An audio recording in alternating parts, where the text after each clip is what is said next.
Assalamualaikum warahmatullahi wabarakatuh. Alhamdulillah rabbil alamin. Wa bihi nasta'in wa ala umuri dunya waddin. Ashhadu an la ilaha illallah wahdahu la syarikalah wa ashhadu anna Muhammadan abduhu wa rasuluh. Allahumma salli wa sallim ala nabiyyina Muhammad wa ala alihi wa sahbihi wa man wala. Amma ba'd. Para jamaah yang dirahmati Allah, alhamdulillah pagi ini kita bisa bertemu lagi, dan kita berharap mudah-mudahan pertemuan-pertemuan kita, termasuk pertemuan kita pada pagi hari ini, benar-benar menjadi pertemuan yang mendapatkan ridho dari Allah Subhanahu wa Ta'ala. Amin.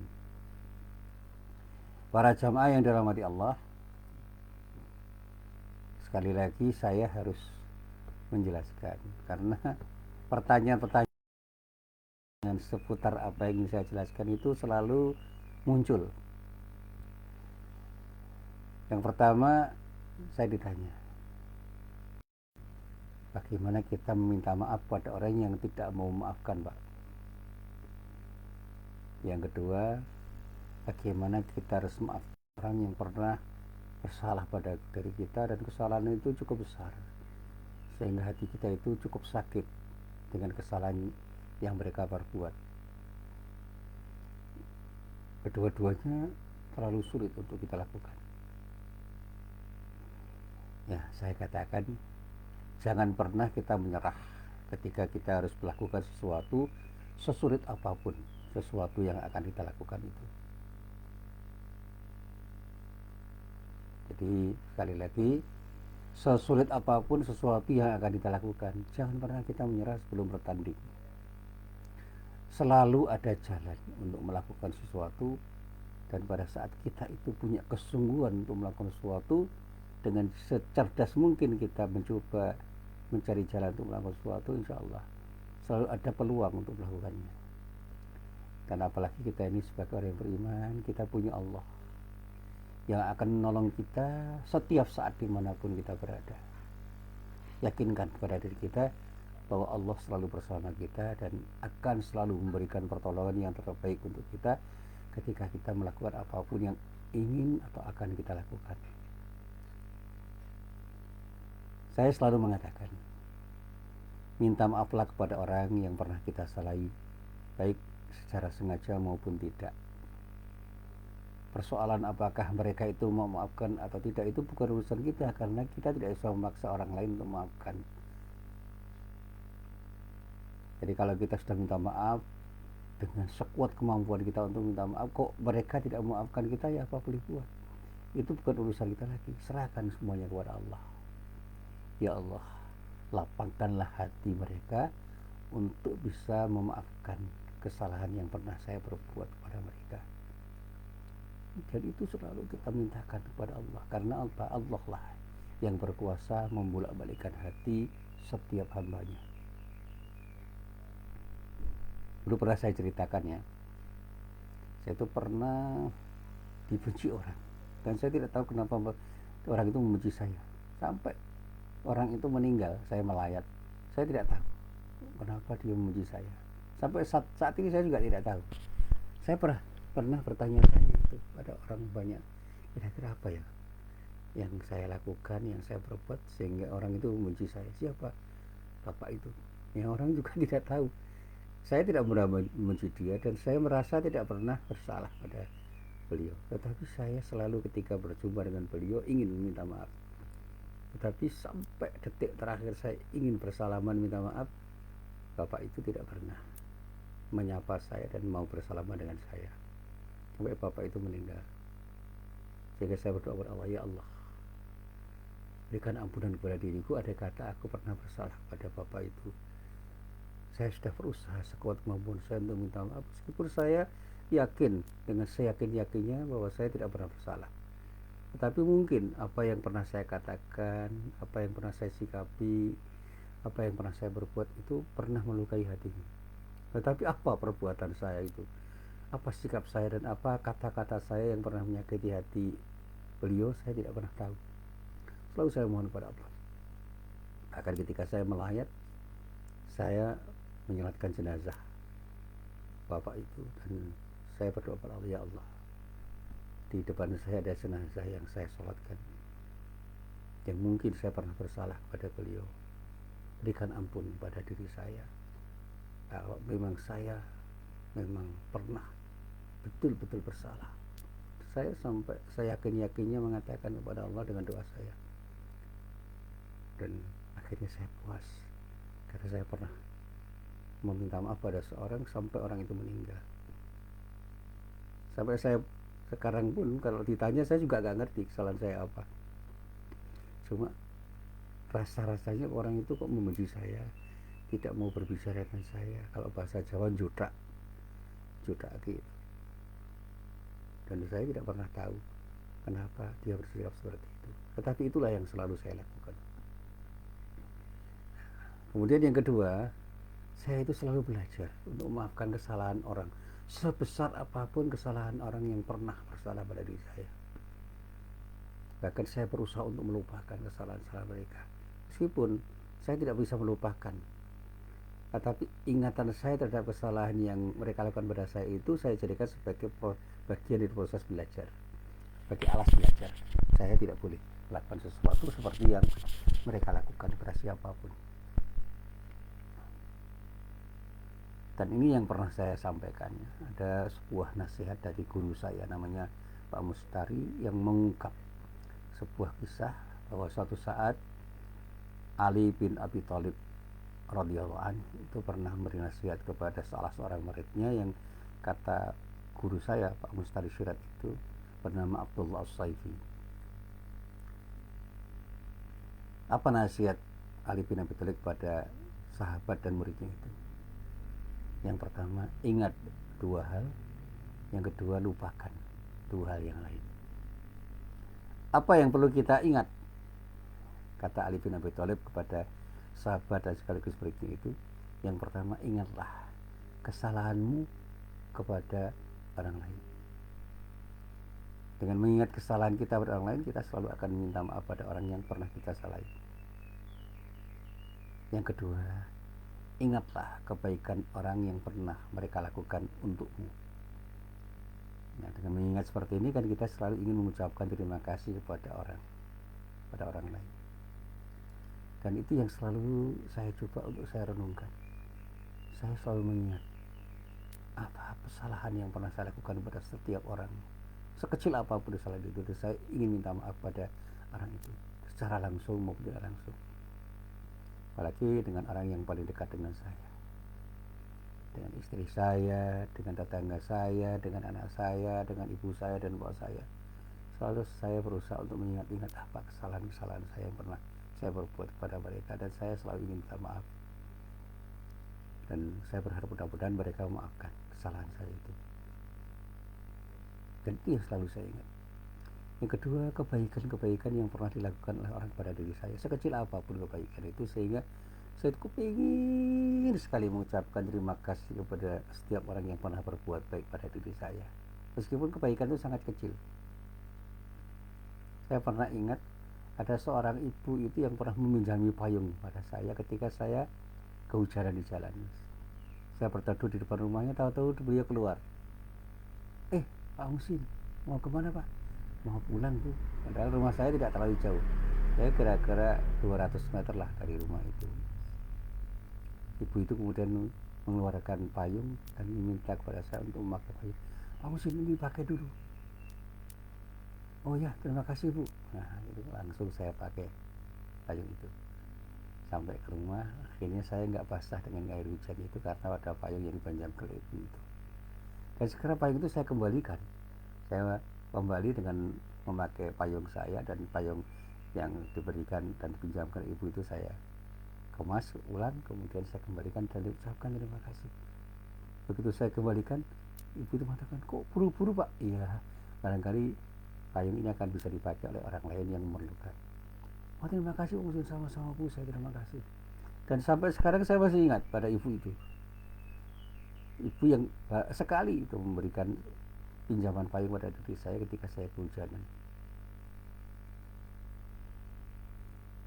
Dan masih banyak lagi kebaikan-kebaikan yang kecil sebenarnya, tapi selalu saya ingat.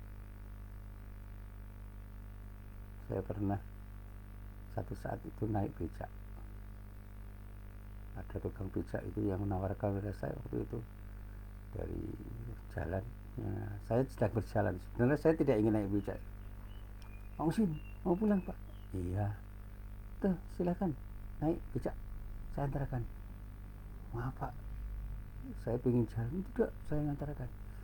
Nah, kemudian saya terus terang, Pak, saya nggak bawa uang. Saya tidak minta uang Pak Musin. Saya tidak minta uang. Saya ingin mengantarkan Pak Musin sampai ke rumah. Akhirnya saya naik itu. Dan saya ingat-ingat ternyata tukang becak itu adalah jamaah pengajian saya. Rumahnya itu di sebelah selatan pabrik gula Madu Kismo. Tapi saya belum pernah ke rumahnya. Dia cuma pernah cerita seperti itu. Kemudian sampai di gang, Bapak itu berhenti. Terima kasih Pak, terima kasih. Oh iya, sama-sama Pak Musin. Saya mau istirahat dulu kata dia. Nah, di mulut gang itu dia berhenti. Saya akhirnya pulang dan saya mengambil uang. Nah, saya nggak perlu sebutkan uang itu berapa. Saya ambil. Kemudian saya cari bapak itu, dia masih bersantai di situ. Nah, saya tidak hanya bawa uang tapi juga membawa bungkusan nasi bungkus itu, yang kebetulan ada di rumah saya. Dan ketika saya lihat, oh masih bagus dan ada lauknya. Kemudian saya berikan kepada beliau sebuah nasi bungkus itu beserta duit yang saya masukkan ke dalam amplop. Saya masukkan ke tas plastik gitu. Kemudian saya, Pak, saya ingin berbagi nih Pak, ada sedikit rezeki dari saya untuk Bapak. Apa ini Pak? Sudah, ini makan siang. Oh terima kasih Pak. Kemudian saya pulang. Nah, satu hari dia ketemu saya, Pak, terima kasih nasi bungkusnya Pak, tapi yang harus saya tanyakan, kenapa Bapak memberi uang pada saya? Ya itu, saya terima kasih pada Bapak yang telah menolong saya. Saya tidak pernah berharap loh Pak. Enggak, saya juga tidak pernah berharap ucapan terima kasih dari Bapak. Saya ingin bersedekah untuk siapapun yang ingin saya beri dengan sedekah saya itu. Dan itu yang selalu saya ingat. Bapak tukang becak yang pernah berbuat baik pada saya itu sampai hari ini saya masih ingat itu. Namanya Pak Kliwon. Pak Kliwon itu adalah tukang becak yang sering mangkal di Masjid Sokotunggal Taman Sari. Dan dia selalu rajin melaksanakan sholat zuhur dan sholat asar di masjid. Kalau tidak di Sokotunggal ya di masjid kampung saya. Dia rajin sekali. Dan di masa pandemi ini saya tidak pernah melihat dia di masjid. Barangkali dia istirahat. Dia sudah sepuh, pengertian sudah tua. Dan ternyata dua anaknya sudah bekerja. Salah satu anaknya itu jadi tentara. Dan dia banyak cerita, alhamdulillah Pak, barakah Allah, saya itu naik becak seperti ini, istri saya cuma jualan di pasar kecil-kecilan, anak saya sekolah jadi semua, yang satu jadi tentara, yang satu bekerja di rumah sakit, bukan jadi dokter tapi bekerja di rumah sakit, alhamdulillah. Dan dia syukuri betul. Saya belajar dari Pak Kliwon itu, ternyata dia punya sesuatu yang ingin diberikan pada orang lain dengan hanya menolong saya, dan orangnya tulus. Alhamdulillah, ini yang selalu saya ingat. Disinilah saya ingin belajar banyak pada orang lain. Ingatlah pada kebaikan orang dan ingatlah pada kesalahan yang pernah kita perbuat pada orang lain. Yang kedua, lupakan dua hal yang lain. Yang pertama, lupakan kesalahan orang lain yang pernah dia perbuat pada dirimu, sehingga kamu selalu akan bisa memaafkan kesalahan orang, seberapapun besarnya kesalahan orang lain itu pada dirimu. Yang kedua, lupakan kebaikan apapun yang pernah kau lakukan kepada orang lain, sehingga Anda tidak perlu meminta ucapan terima kasih sekalipun kepada orang yang pernah Anda lakukan dengan perbuatan baik Anda itu. Saya yakin saya pernah berbuat pada orang lain, tetapi saya ingin melupakan semua, karena saya ingin perbuatan baik saya itu tidak diketahui orang dan tidak diketahui oleh siapapun. dan saya hanya ingin satu hal yang ingin saya dapatkan, ridha Allah dalam hal yang terkait dengan perbuatan baik saya itu. Dan saya ingin melupakannya. Dan saya ingin melupakan semua kesalahan, sebesar apapun kesalahan orang pada diri saya, sebesar apapun, dan mungkin pernah menyakiti hati saya ingin melupakan itu semua, dan semua saya kembalikan kepada Allah. Saya ingin tidak terbebani dengan kesalahan sebesar apapun yang dilakukan oleh orang pada diri saya, termasuk kesalahan-kesalahan kecil yang seringkali saya gitu ketika mengingat itu saya ketawa sendiri. Kenapa saya harus sakit hati pada orang yang berbuat salah pada diri saya, padahal itu kesalahan-kesalahan yang seharusnya segera saya lupakan. Saya pernah cerita sama mahasiswa saya pernah dihina orang, dicerca, dihujat, difitnah orang, dilecehkan, luar biasa. Dan orang-orang yang pernah berbuat seperti itu pada saya tidak satu dua. Dan ketika saya berusaha melupakan itu, ada kenyamanan, ada ketenangan, ada kedamaian dalam hati saya, dan saya serasa tidak punya beban. Karena apa? Semua sudah saya lupakan. Makanya ketika ada orang Pak Musin, saya mohon maaf Pak Musin, mungkin pada suatu saat saya pernah bersalah pada Pak Musin. Apa kesalahan Anda pada saya? Saya pernah membentak Pak Musin. Jadi itu mahasiswa saya yang pernah saya panggil karena ujian itu terlambat. Ketika ujian terlambat, saya panggil dia. Nah, saya mau tanya, Mas, kok kemarin Anda ujian terlambat, kenapa? Dia agak membentak. Kenapa Bapak tanya-tanya seperti ini? Sudah saya terlambat kok masih dipanggil, ditanya, sehingga orang banyak tahu saya dipanggil Bapak. Saya ketawa. Anda marah kenapa? Saya memanggil Anda itu bukan untuk apa-apa. Saya cuma ingin tanya, Mas ada masalah apa? Kalau tidak ada masalah nggak apa-apa. Kalau ada masalah tolong ceritakan pada saya. Kalau memang Anda berkenan untuk menceritakan, kalau tidak berkenan juga tidak apa-apa. Saya tidak punya sesuatu pada diri Anda, apalagi marah pada diri Anda. Anda pernah melihat saya marah di kelas? Dia diam, akhirnya mengangguk. Ya Pak, saya tidak pernah melihat Bapak marah di kelas. Termasuk hari ini saya nggak marah sama Anda. Saya ingin peduli pada Anda, ya. Kenapa Anda terlambat? Ya, pekerjaan ujian Anda belum saya koreksi. Wah, maaf Pak, jangan sampai saya tidak lulus Pak. Tawa saya. Jangan khawatir, saya selalu bersikap objektif untuk menilai pekerjaan mahasiswa. Dan saya bukan hanya objektif, saya ingin berbuat ihsan. Kalau ada mahasiswa saya yang pekerjaan ujiannya tidak baik, saya panggil untuk memperbaiki. Itu aja. Kalau mau memperbaiki hasil ujian itu, saya tahu bahwa memang tidak ada ujian ulangan, tetapi saya punya kebijakan untuk membuat mahasiswa itu selalu bisa lulus dengan ujian yang dia lakukan itu. Bahkan saya cerita pada dia, saya pernah mengundang mahasiswa itu sampai 2 kali karena harus mengulang 2 kali ujiannya. Ujian yang pertama dia itu tidak bisa diluluskan karena terlalu jelek. Kemudian saya panggil, saya suruh memperbaiki pekerjaannya itu di depan saya. Ayo perbaiki. Pak, saya belum belajar Pak. Kalau begitu belajar dulu. Kapan kamu bisa belajar dan kamu datang ke sini untuk memperbaiki hasil ujian Anda? Secepatnya Pak. Ya. Ternyata 2 hari kemudian datang. Sudah siap sudah. Dah.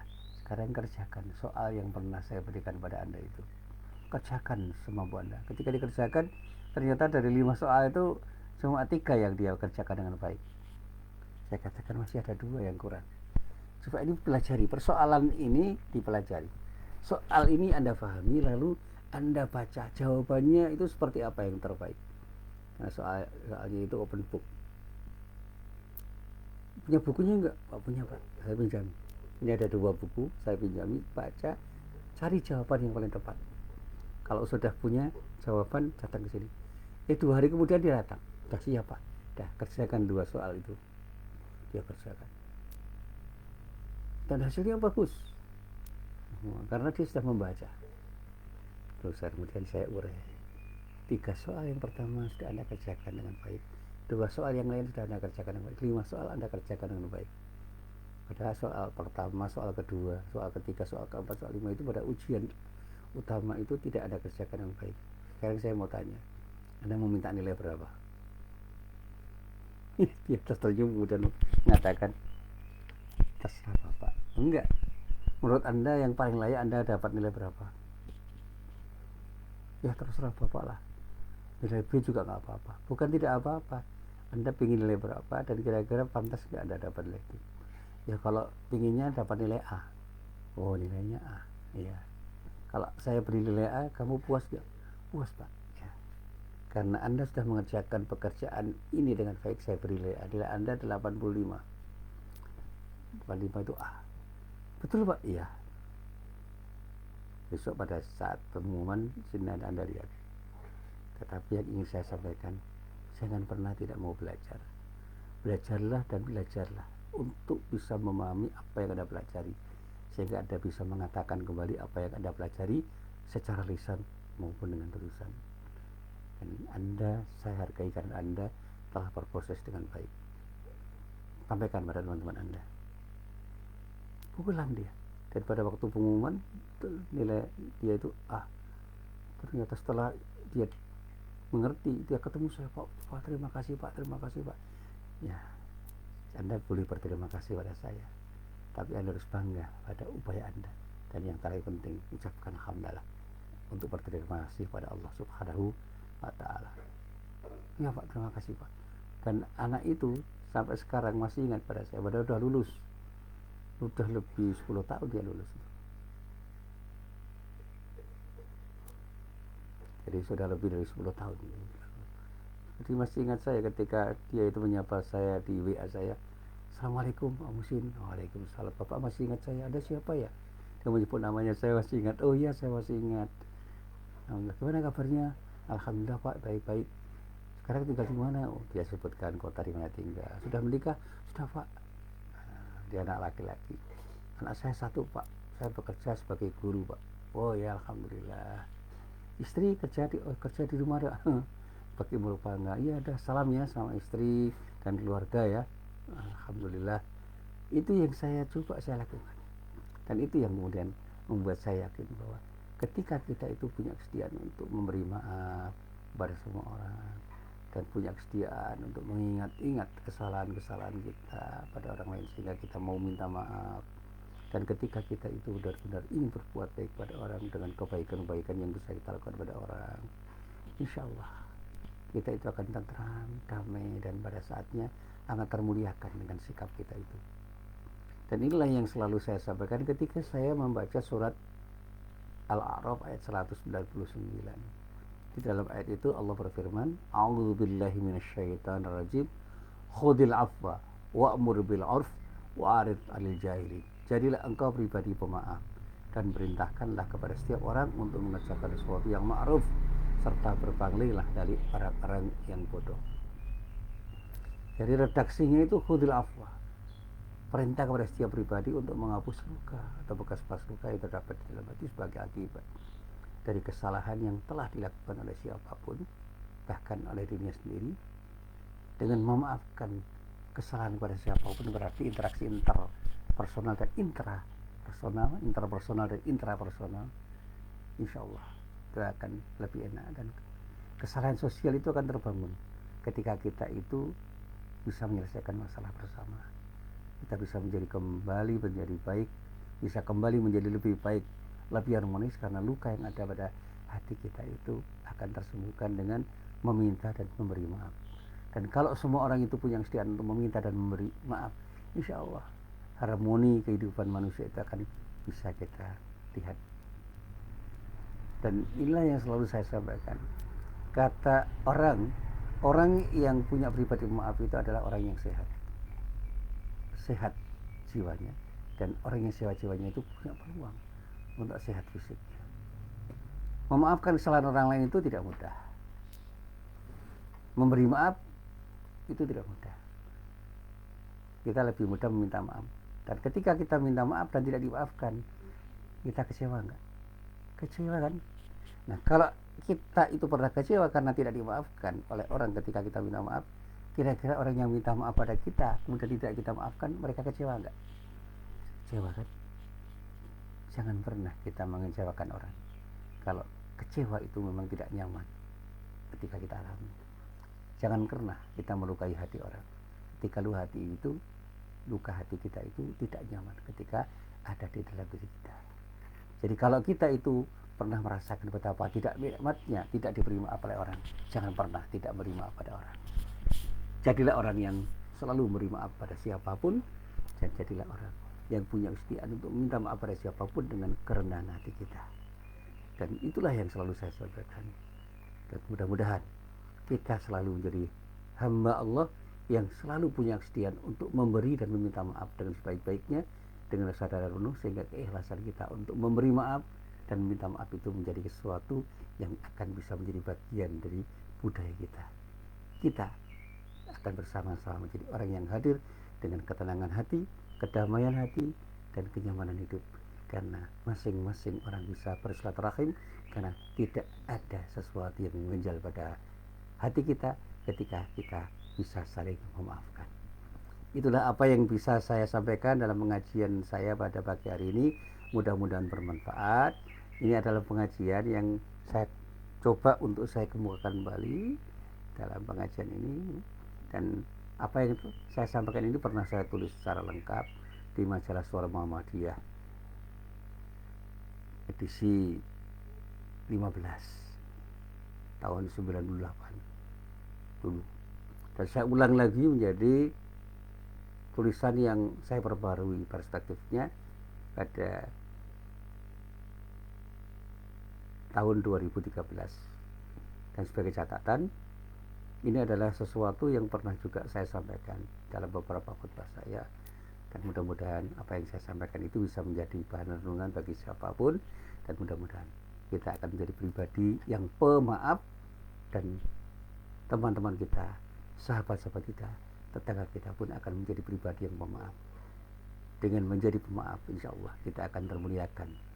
Dan dengan meminta maaf bukan berarti kita terendah di mata orang, karena dengan kesetiaan itu meminta maaf dengan ikhlas karena Allah, Allah akan memberikan kebaikan pada diri kita. Yakinlah, mari kita coba untuk menjadi pribadi yang selalu bisa memberi dan meminta maaf dengan ketulusan hati. Assalamualaikum warahmatullahi wabarakatuh.